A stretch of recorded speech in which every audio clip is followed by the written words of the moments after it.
दोस्तों जय श्री राम। बहुत साल पहले की बात है। एक आलसी लेकिन भोला भोला युवक था आनंद। दिन भर कोई काम नहीं करता, बस खाता ही रहता और सोए रहता। घर वालों ने कहा कि चलो जाओ निकलो घर से, कोई काम धाम करते नहीं हो, बस पड़े रहते हो। वह घर से निकलकर यूं ही भटकते हुए एक आश्रम पहुंचा। वहां उसने देखा कि एक गुरुजी हैं और उनके शिष्य कोई काम नहीं करते, बस मंदिर की पूजा करते हैं। उसने मन में सोचा कि यह बढ़िया है, कोई काम धाम नहीं, बस पूजा ही तो करना है। गुरुजी के पास जाकर पूछा, क्या मैं यहाँ रह सकता हूँ?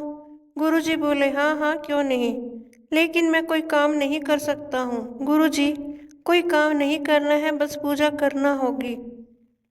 आनंद, ठीक है, वह तो मैं कर लूँगा।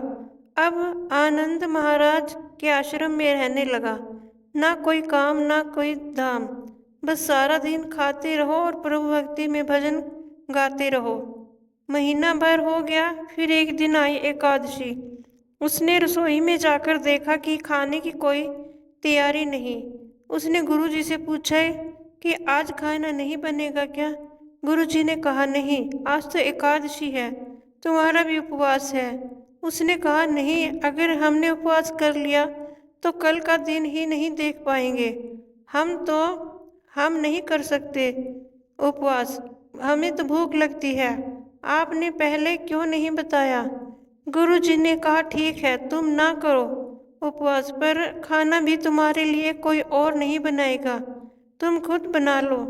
मरता क्या ना करता गया रसोई में। गुरुजी फिर आए, देखो, अगर तुम खाना बना लो तो राम जी को भोग जरूर लगा लेना और नदी के उस पार जाकर बना लो रसोई। ठीक है। लकड़ी, आटा, तेल, घी, सब्जी लेकर आनंद महाराज चले गए। जैसे तैसे खाना भी बनाया, खाने लगा तो याद आया कि गुरुजी ने कहा था कि राम जी को भोग लगाना है। लगा भजन गाने, आओ मेरे राम जी भोग लगाओ जी, प्रभु राम आइए, श्री राम आइए, मेरे भोजन का भोग लगाइए। कोई न आए तो वह बेचैन हो गया कि यहाँ तो भूख लग रही है और राम जी आ ही नहीं रहे।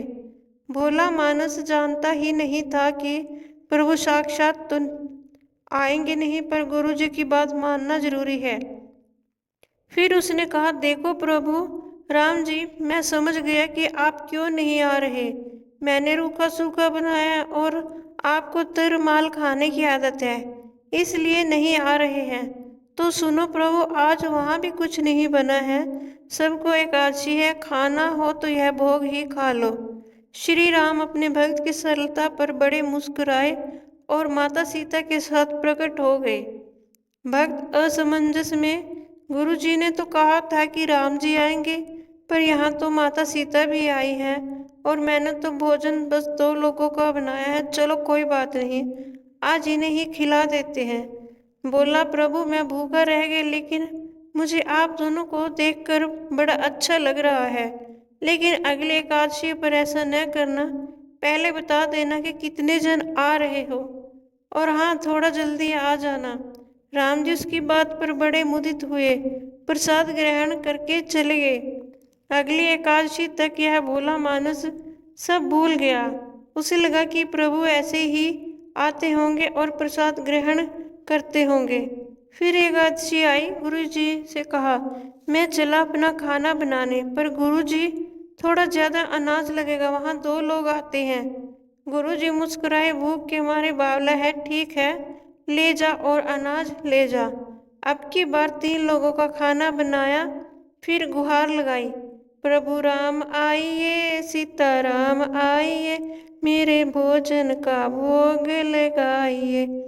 प्रभु की महिमा भी निराली है। भक्त के साथ कौतुक करने में उन्हें भी बड़ा मजा आता है।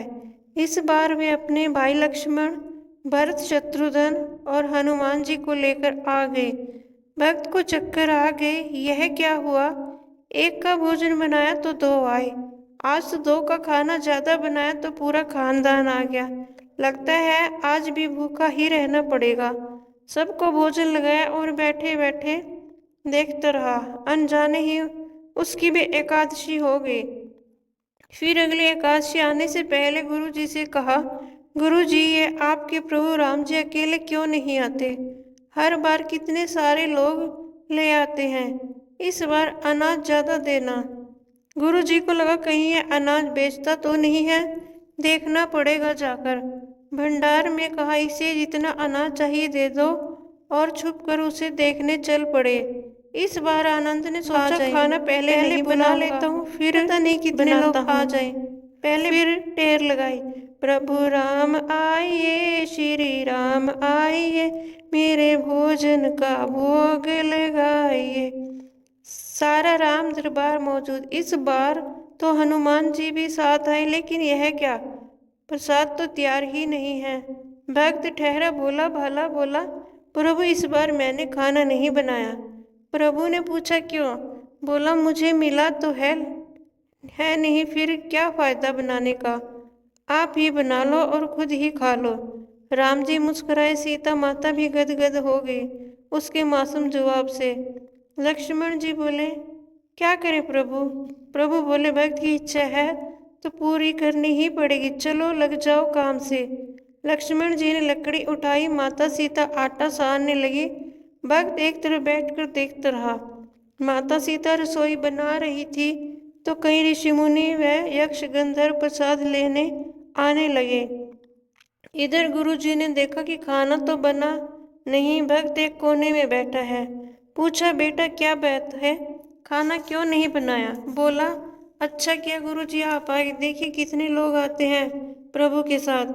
गुरुजी बोले, मुझे तो कुछ नहीं दिख रहा है तुम्हारे और अनाज के सिवा। भक्त ने माथा पकड़ लिया, एक तो इतनी मेहनत करवाते हैं प्रभु, भूखा भी रखते हैं और ऊपर से गुरुजी को दिख भी नहीं रहे, यह और बड़ी मुसीबत है।